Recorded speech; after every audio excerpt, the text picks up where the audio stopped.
नर्मद नर्मदा स्कंद पुराण।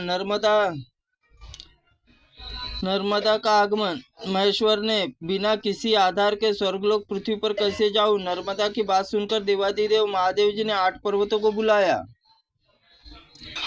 उन सबसे पूछा, नर्मदा नदी के धारण करने में कौन समर्थ है? तभी विद्यानगिरी, क्या सुरेश्वर आपके प्रसाद से मेरा पुत्र नर्मदा धारण करने में समर्थ है? उसका नाम पर्यक है। तत्पश्चात महादेव जी की आज्ञा मिलने पर महेश्वर के प्रसाद से नर्मदा नदी को धारण करूंगा।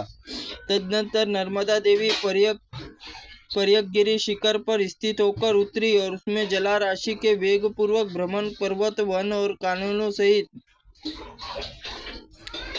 समस्त पृथ्वी जल अल्पवित हो उठी और संपूर्ण जल में अकाल से हुई प्रलय काल ग्रस्त हो गया। तब संपूर्ण देवताओं ने मेल कन्या नर्मदा स्तुति की और कल्याणी तुम मर्यादा धारण करो।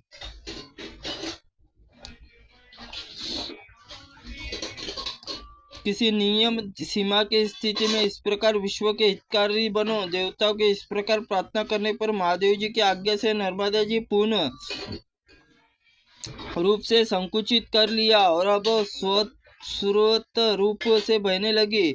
उस समय नर्मदा जी पुरवरा से कहा, वत्स तुम अपने हाथ में मेरे जल को स्पर्श करो। और उसकी आज्ञा पाकर पुरवरा ने उस जल को स्पर्श करके आचमन करके पितरों का तिल और नर्मदा का जल तर्पण किया। और जल से तर्पण करने पर राजा समस्त पितर परम पद को प्राप्त हो गए और देवता के लिए दुर्लभ समस्त चराचर जगत की ओर से पवित्र हो गया। देश, पर्वत, ग्राम, आश्रय और पवित्र सब नर्मदा विद्यमान है।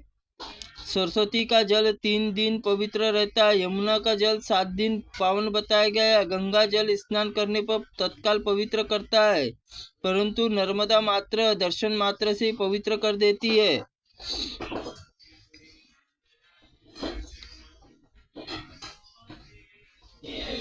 होम, वेद पाठ, पितृजन, देवाराधना, मंत्रोपदेश, संन्यास, देह त्याग आदि जो भी कुछ किया जाता है उसे फल अंत नहीं है। वैशाख, माघ अथवा कार्तिक पूर्णिमा में, विपयोग में, संक्रांति के समय, व्यतिपात और विद्युति योग में, अमावस्या तिथि की हानि और वृद्धि का दिन और मनवादि और युदादि और कल्पादि तिथि की माता पिता और शयाक्ष धर्मादि, नर्मदा, तरवटी, ओमकार, भगु क्षेत्र, उसमें विशेषतः संगम, सहस्त्र, शत अथवा एक गोदान संपूर्ण महादान करता है। तथा वो जो श्रेष्ठ मनुष्य नर्मदा स्नान, दान, जप, होम और पूजन आदि करता है वह अश्वमेध यज्ञ का फल पाता है। युधिष्ठिर मनुष्य नर्मदा के जहाँ स्नान करता वहीं उसे अश्वमेध यज्ञ का फल प्राप्त होता है। जो मनुष्य प्रातःकाल उठकर नर्मदा का कीर्तन करता है उसे 7 जन्मों में किया हुआ पाप उसी समय नष्ट हो जाता है।